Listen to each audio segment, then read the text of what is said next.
Hi everybody, I'm George Dahl. Welcome to my film journal. Today I have a very special guest, Andy Kouri, and we're going to be talking about the first season of HBO's Westworld. Andy, glad to have you. Thank you. Yeah, good to be here. Tell me a little bit something about yourself, what you do. I'm Andy, senior in college, industrial engineering, Iowa State. Big Westworld fanatic. Me and all the roommates love the show. Right on. So, yeah. Andy and I and his brother have been really good friends since, we were way back in the day. Way back in the day. It's like third grade. Mm-hmm. So Andy, our first question about Westworld, hugely popular show. Not just because it's entertaining, because it sparks a lot of philosophical debate. People like Sam Harris write about it in the New York Times. Sure, yeah. But I'm wondering, I was surprised to hear that you enjoyed the show so much. And I'm wondering, what kind of movies and television do you normally watch? And then what drew you to Westworld so strongly? I mean, I watch a big variety of stuff, anywhere from like sci-fi, like fiction, to really anything science fiction. It's just kind of out there. I like a lot of things, comedy and stuff. The reason we watch Westworld probably is me and my roommates were huge Game of Thrones fans, like everybody else on Earth. Sure. And we just kind of got into it, and we saw it was coming out, and we were like, hey, this could be like, because we always watched Game of Thrones together. Game of Thrones finished, and we were like, hey, this could be something we all do together.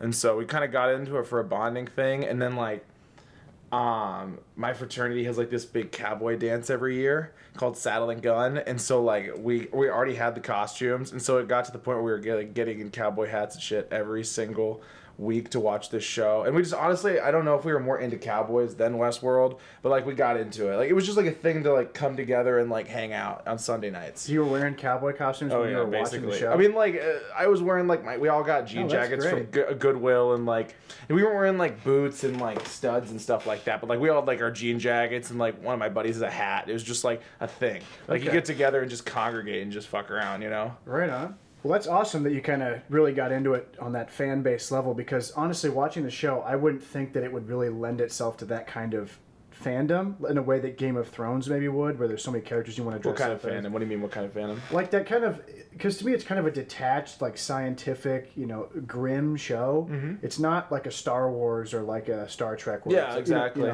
So I'm wondering, what is your favorite character? When you're dressing up, do you want to look like the James Marsden character of, what's his name? No, I mean, just cowboy in general. You got the Toby Keith songs, Should Have Been a Cowboy, and you listen to your whole life, and you're just kind of cowboys are cool, man. I don't know. I had a horse when I was growing up, so it's riding horses and stuff, and shooting BB guns. I don't know. Okay. Just cool stuff. And I mean, the first time I watched Westworld, I really wasn't into it for the crazy mystery and stuff, and then I watched it a second time just on my own free time. Because I mean, when you're watching it with buddies, obviously people are talking and dudes are yelling at the screen and being jackasses, and you don't catch everything. So the second time I watched it, I was like, oh shit, there's a lot going on here than just I mean, I was thinking about it today, and I was like, I really don't think I got any of it. The first time I watched it, I'm like, oh, fucking moron. I don't think I understood anything that was happening at all. I was like, oh, there's guns, they're shooting, oh, they shot that guy, oh, he's dead, oh, new characters. Back to life. Yeah, it's just what the fuck am I doing? And then when you find out about Bernard, spoiler alert, when you find out Bernard's an android or whatever, and you're just like, oh no. And that was I was like, wait, there's a story here. So that made me go back and watch it a second time. But I mean, the second time you watch it, it really drew me in because, I mean, I don't really, fancy myself like a really philosophical thinker all the time. I have points where I, can go into it and whatnot, and conversations with certain people. But, it really, really got me into it and really made me think the second time I watched it. I mean, you get in and, that plot line is just so heavily weighing, and it really gets into, the human thing where, for instance, Maeve's character, when Maeve, Maeve is the prostitute. Yeah, Maeve's the madam of the horror. Tandy Newton. Yeah, exactly. When she gets out of when she wakes up in the operating room and she runs around and forces them to do all the stuff to her, and then she actually ends up burning her own body, so they have to make her another one, and they take out the explosive implant in her neck. And then so she thought she did all that, but then they go back and Bernard's like, oh no, Ford actually programmed this into you. It really shows how humans think what they're every single thing they're doing is good, but somebody could still be using you as a pawn.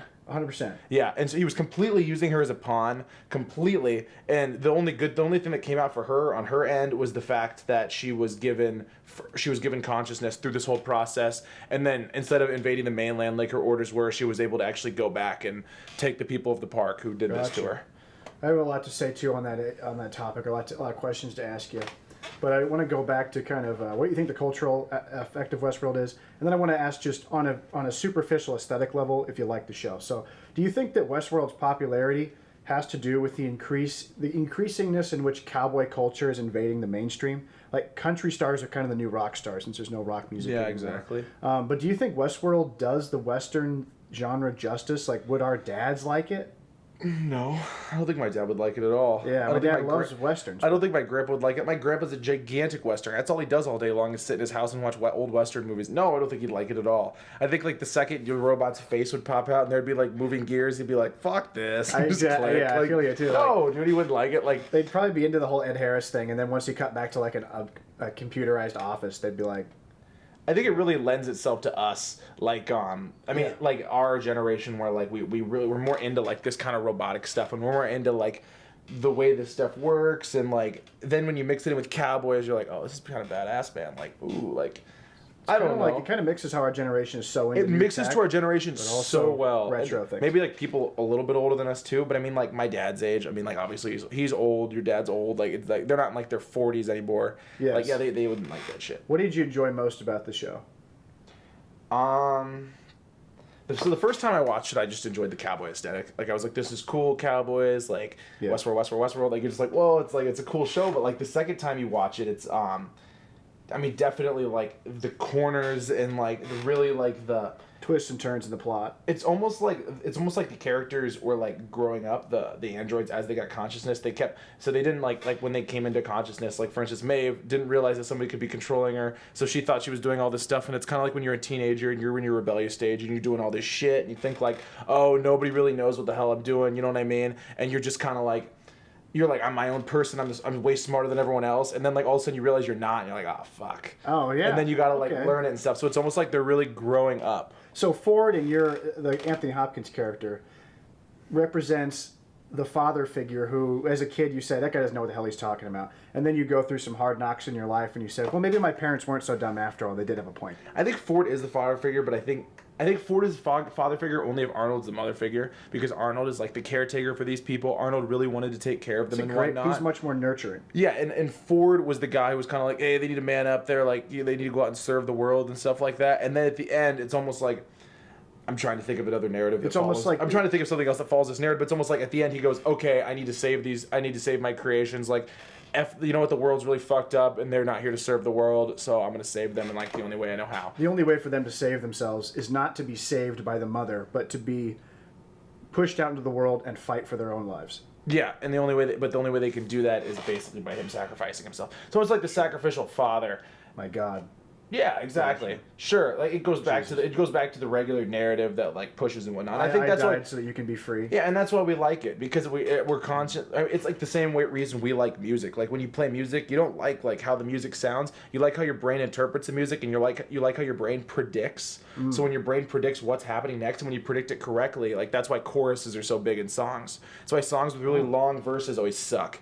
The ones with choruses, because you like to sing the chorus, your brain predicts it and stuff. It's the same thing with this long running narrative. When you have a long running narrative like this, it's like your brain predicts it, and it makes you feel smart, and it makes you feel like you're inside the story more. Almost. Okay. That's how I feel. It works for me, at least. I might just be a dope, but I mean, I don't know. But I think that's cool that this show Westworld has gotten so much, so many accolades, and so many people are watching it. But it also does introduce people to a new kind of philosophy about way to think about what being a human really means, etc. And on that note, the big controversy, the big topic of discussion are these androids who are basically fodder for guests to shoot in the park. Are they people? And I want to know what you think about that. See, I was thinking about that driving over here, because I was like, man, who would I be? Would I be Arnold or would I be Ford? And I was like, man, I'd probably be worse than Ford. I'd be like, they're just fucking robots, dude. Okay. Like, and I mean, like, I guess I can't. Let me ask you a different question. What? Would you go to Westworld, and what would you do if you were there? Well, I'd probably spend the first couple days just like shooting shit. I mean, how long was I there? I don't know, dude. I'd probably shoot shit. I'd probably go on a bunch of missions and stuff. I'd probably like smack around dudes. I don't know. I mean, I'd do that kind of stuff. What I was gonna say was, do I see them as people? So, as far as like my knowledge goes, like I have an engineering background. I go to college for it. so as much of an engineering background as you possibly have in 4 years of college. Yeah. But I've worked with some code before, and when you program something, it can only really do what you tell it to do. You're literally programming the dumbest thing in the world, or you're really teaching the dumbest thing in the world how to do something. You have to give it step-by-step instructions. You got to have all these things in there so it doesn't screw up. It's like all these little checks to make sure it doesn't screw up and it keeps running correctly and whatnot. Okay. So I really can't see. I mean, I don't know how consciousness works on a computer. Yeah, we don't know how consciousness works in human and they brain. don't either. And so they didn't explain that. They kind of left that out. We don't know how it works in our own brain. Well, so in the show they made it so like there's levels to like this consciousness grid, okay? Yes. And whatnot and stuff. So if you're following their narrative, okay, consciousness works, and yeah, you see them as real people, okay, because they are real people, and so I'd see them in that case. But in my own case, in the world we're living in right now, if you made an android and you programmed it so well, which would just take, I mean, like if you were able to program something to talk to you and have a complete conversation and answer you and everything, you could do it. It would just take like a million people coding a million lines like over and over again, making sure it knows every single possible thing you could say. And you notice too when they talk about a little bit how the robots work. When Maeve is obviously they're proving to her that all of her thoughts are being predicted before they even happen, and she's looking at the grid and it's almost like there's a choose your own adventure map that happens in the robot's brain in milliseconds, so they can react to different things. So I'm wondering then in that interpretation. If we were to do this in real life, if you were to like rape and murder Dolores like the Man in Black does, that would be no different than like just throwing your toaster out the window or kicking a TV? Well, no. Because I mean, what kind of person would want to do that? I mean, like, I don't know. Like, I think it'd be worse than that. Like, it'd be like you'd have to feel some kind of thing because you took you took out some kind of sexual thing on it. Yeah. Like, it gave you something. Like, throwing your toaster out the window doesn't like give you an orgasm. Okay. Like fucking like a pocket pussy would, I guess. So like, okay. I like if you're fucking Dolores, if you like rape Dolores and like beat her up or whatever. I mean, like obviously like that's some kind of sick twisted fantasy. I mean, maybe some people get that at throwing shit out the window. Yeah. But like those people are like that's pretty lowbrow. Yeah. Like, yeah. I mean, I don't know. Okay. Yeah, because it's just if she is really just this big calculator, then you're not really necessarily an immoral person for abusing her. Or are you? I'd say you're totally an immoral person. Okay. What do you, I don't know. I'm just saying. I don't know. When some dude tells you like just fucking jerks off with a pocket pussy all the time, like what are you gonna hang out with this dude? Like what are you like? Okay, maybe you'll hang out with him, but like, is he gonna be your best man at your wedding? Like, is he gonna meet your parents and any sort of like actual serious conversation? No, sure. You're just like, all right, this dude's like kind of a weird guy. Like maybe I'd go out like he'd be in a group of guys getting drinks that I'd be with, but am I gonna like ask this dude to hang out? No. Okay. Are you gonna ask him on your podcast? Probably not. Like, maybe if Fleshlight becomes my sponsor. Then that's what I'm thinking. I think the Will dude's definitely like. So he had some kind of demons that he couldn't let out and whatnot. Maybe it came from like him getting bullied as a kid, or maybe his parents were abusive. Whatever happened to William, like he obviously all his shit came out. Yes. And then he started going crazy, and that's why he'd roll through that park and do all that crazy shit when he was older, right, and whatnot. And so that really his turn towards an evil, brutal person sort of. It just exploded. And you know what? One thing about William I didn't really get is like he's kind of a huge pussy, and he's kind of like he's not the most attractive dude, and like I guess he's just kind of like he's a huge pussy, but he's in the huge pussy in the sense that he's like a caring huge pussy. Yeah. And he's like I'm a nice guy. He's like almost like, you know what I mean? And like I'm like, how did this dude get hooked up with like some dude's daughter who owns like a $1 billion corporation? Like how did they ever meet? Like were his parents rich? What's his real backstory? It sounded like he was just really incredibly smart and like working class and just worked his way up to where all the rich people were. So he's kind of the outsider. I didn't get that at all. That's what I got, that he was the outsider to the company. Okay, I got that he was like working, he worked his way up, but I didn't get that he was like super intelligent by any means whatsoever. Okay. Like he like had like some kind of superior intelligence over everybody. I just thought he was kind of like, he worked his way up. Okay. So I guess, the only thing really caught me. And we're talking, of course, about the character of William, who, for the majority of the show, you're tricked into believing exists in the same concurrent timeline with all our characters until you find out that entire portion of the show has been a flashback. And if you've watched the show, obviously you know this. And it's revealed that he's actually Ed Harris, the Man in Black, who's going around terrorizing everybody in the park. And that actually was a point of the show that I didn't like, because there were so many parts of the show where you're watching it, and maybe you noticed this on the second viewing.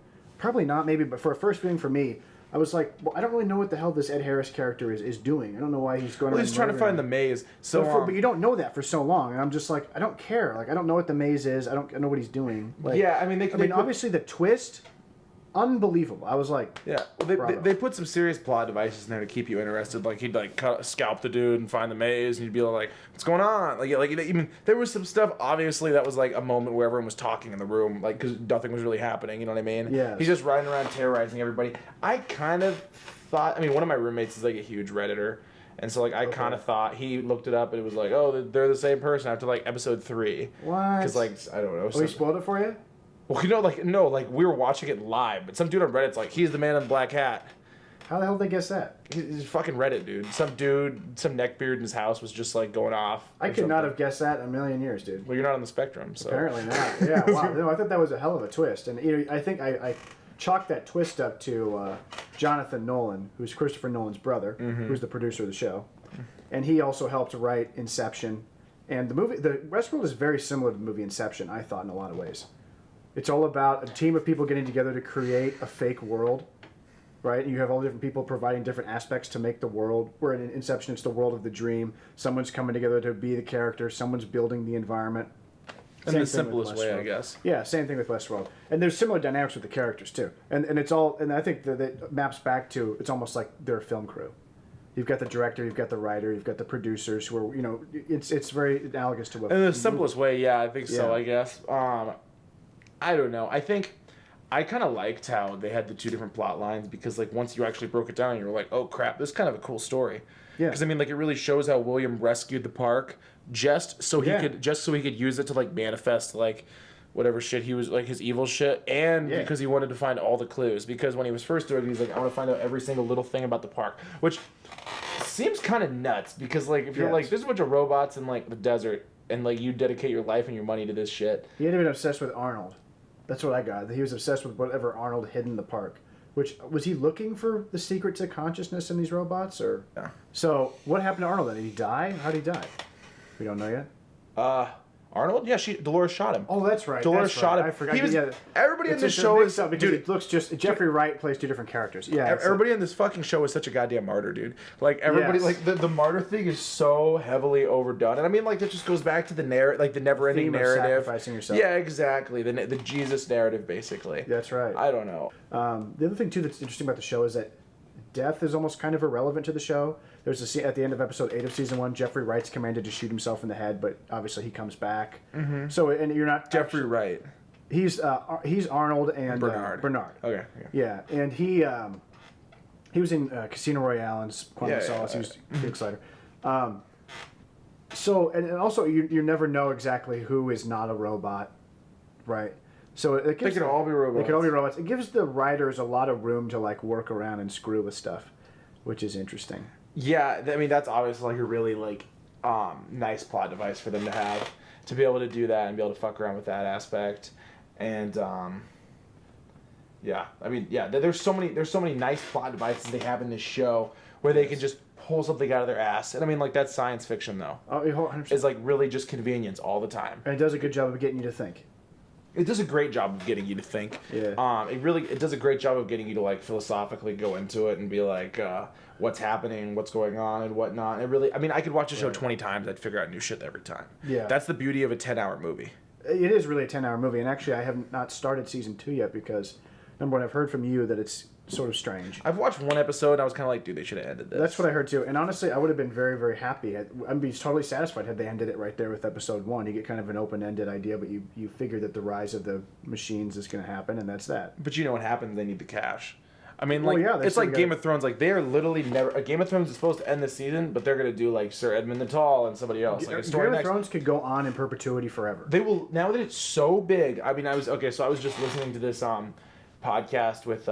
this guy talking about Rick and Morty, and Rick and Morty is the highest earning show Adult Swim has ever had. Just like Game of Thrones is the highest show they've ever had. It's not just the highest earning show these networks have had. It's earning so much more money that they are literally never going to stop making the show. Whoa! They will never stop making either. Rick and Morty just got renewed for 70 episodes. I saw that 70 episodes. Yeah. Yeah, that's nuts. They will literally never stop making the show. And everyone's getting in on the act of like really expensive big epic shows because Amazon just greenlit a Lord of the Rings show. Oh god! They've already planned out 3 seasons, and they're going to spend $2 billion on it. Jesus. Yeah, well, that Jeff Bezos dude doesn't give two dicks, dude. Yeah. That guy just throws money at the wall Yeah. and, like, doesn't give a shit. So that's interesting because this theme of, like, epic TV shows. And the thing I liked about Westworld is that you watch that it's, like, just 10 episodes. It's not, like, 14. Like, all the Netflix shows are, like, so long, and you feel like they're just padded out. I feel like Netflix is doing a really, really good job of making TV shows. They're really, like, looking for good actors, like, you've never seen before, and they were looking for good... they were looking for good scripts only, and they put a lot of time into these stuff. I mean, like, the early Netflix shows are great. Yeah. But... House of Cards. Yeah, House of Cards, that great show. That women in prison show or whatever. Yeah, I never watched it, but I mean, it's huge. Right. Like, all those shows are so good, but then now they have these new shows out. They're falling under the same thing everyone else is doing, where they're like, we're going to get a big name actor, and we're going to make a TV show with a big script and whatnot. I mean, like, Netflix is going through this big growth right now. I think they just invested, like, they've decided they're not going to earn a profit. They're not going to turn any profits for like 5 years, and they're just going to try to make the Netflix 90% of their content is going to be Netflix originals. I'd already heard they were $2 billion in debt, like, last year. Well, you know how much money they make? I mean, think about it. Netflix. Well, it's not expensive, not cheap to make all those shows. We need the big C on a laptop so we can have this Googled. Yeah, that's right. We need Jamie. Yeah, he's like, Jamie. Look it up, Jamie. How many subscribers are on Netflix? Because if you know how many subscribers, you multiply that by 8. That's their monthly revenue. And like, I think I did it once, and it was like $800 million. So I'm making $800 million a month. And I mean, like, okay, they obviously. Oh, really? Yeah, I mean, dude, they're making money hand over fucking fist. But I mean, like, what are their expenses? What is expenses this? are huge that? Because the Avengers movie just made $800 million in 3 weeks, but it made $1 billion, and it cost them $300 million. Whereas they're not. Is that $300 million correct though? It's probably closer to 5. With marketing. I was gonna say, dude, you market $200 million. That's so much money. It's insane. That's the revenue of like a very big company that helps a lot of people. $2 million is just at the Super Bowl right there. $2 million gone. Yeah. You know. Yeah. It's unbelievable. Yeah, just like dust, and like that's 1% of your budget. It's interesting though that these places like Netflix, which before was like, hey, we're just like the new Blockbuster, come here and get all your movies, and now they're like, actually, we're gonna become just like a channel. Like now you subscribe to the Netflix channel. So everything's kind of reverting back to how it was when everyone had satellite TV. It's like, oh, I want that specific channel. Obviously, a lot more choice, but I tell you what I kind of like too, and this is just because I'm a fucking moron and like I just like an ADHD idiot, and I just like I can't do two things at once. Is that Hulu? Because, and I'll tell you why. This is a retarded, Do you have Hulu? horrible reason. Yeah, okay. My roommate had Hulu. If you have Amazon Prime, you have Hulu. You do? Yeah. If you have Amazon Prime, you have Hulu. I didn't know that. I'm pretty sure. Wait. You can subscribe to it from Amazon. No. You have Hulu. If you have Amazon Prime, you have Hulu. That is true. Okay. Wait, no. No, it's Spotify. I'm sorry, it's Spotify. Okay. If you have Spotify, you have Hulu. I'm sorry. Yeah. Yeah, I've been sitting around doing nothing for 2 weeks. My brain's dead. But yeah, if you have Spotify, you have Hulu. So we had Hulu. The reason I like Hulu is because they have commercials, and you can watch every single TV show. So like, let's say like. Why would you like that they have commercials? Because when I watch TV, I do this. The whole entire time, I'm like watching a video on like how to make like some kind of steel structure wall, like or like how to like I don't know make a cake or something while I'm watching TV, while I'm texting somebody, while I'm Snapchatting. Like I don't know why I do all this stuff. I just got to be doing like 20 things at once. I'm just a lunatic. How often do you go see movies in the theater? 6 times a year. 6 times, okay. Yeah, 6 times a year, maybe. Okay. Maybe. I think this last year, maybe not. I used to go all the time because I had buddies that like when we hung out all the time and stuff before we like went to different colleges. Right. We used to go all the time because you guys went to the movies all the time. Nowadays, my friends are just like, I don't know. And I don't know. Especially when you have all that content there in your fingertips. But I just wondered if you didn't go because you can't pull out your phone.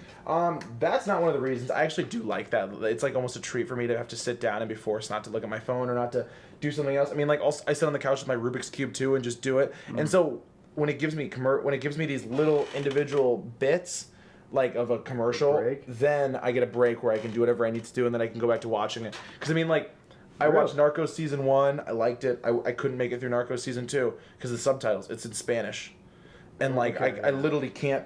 Oh, you look down at your phone for 3 seconds, or you like talk to your friend for 3 seconds, or like you look out the window. I mean, like I'm on like a level of like on the spectrum where like I'm literally looking out the window for like 30 seconds at a time. Then I'll go back to my TV show. Now, do you think the reason that you are easily distracted by TV is because everyone always touts TV as a writer's medium?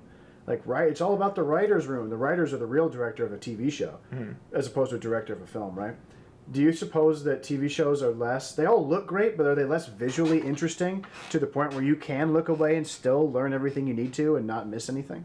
I mean, I don't know, dude. Because I mean, like, obviously, I don't want to be in that aspect where I'm thinking like everyone thinks like me. Everyone does the exact same thing. I don't know what everyone else does. I'm just interested in what you think. For me, lately, I mean, I'll sit down and something will be on TV. Like I'll be watching Bar Rescue or something. I love that show. But you know what I love about it is the fact that I don't have to watch it. Just listen. Just listen and sit on my phone or you hear that guy Rubik's Cube or read a what the fuck? Yeah, read a book. Yeah, John Taffer. John Taffer's great, dude. But I just sit there, read a book.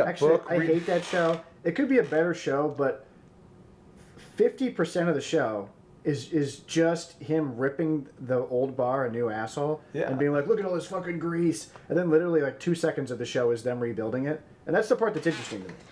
I want to see him rebuild it, and he talks about little facts about this is a new thing in a bar, and I'm like, that's interesting. I like to watch people get shit on every once in a while. Yeah, I can't take when I'm just vegging out. When I'm just vegging, but I mean, like, what is on TV anymore that you give a shit enough about to put your phone down, put whatever else you're doing down, not to talk to anybody for an hour and watch it? I mean, how many shows are on TV? I'm not talking HBO. I'm not talking Netflix. Oh, on just regular TV. On just regular TV. What is on regular television that you will sit down and watch? Trump and Kim Jong-un meeting. Oh, not news. I'm talking television shows. Something that's written by somebody. Nothing. Rick and Morty, maybe, because it's on TV. Yeah, I'll watch that intently. But I mean, like, I have nothing anymore that I want to watch. No, I don't watch TV, really.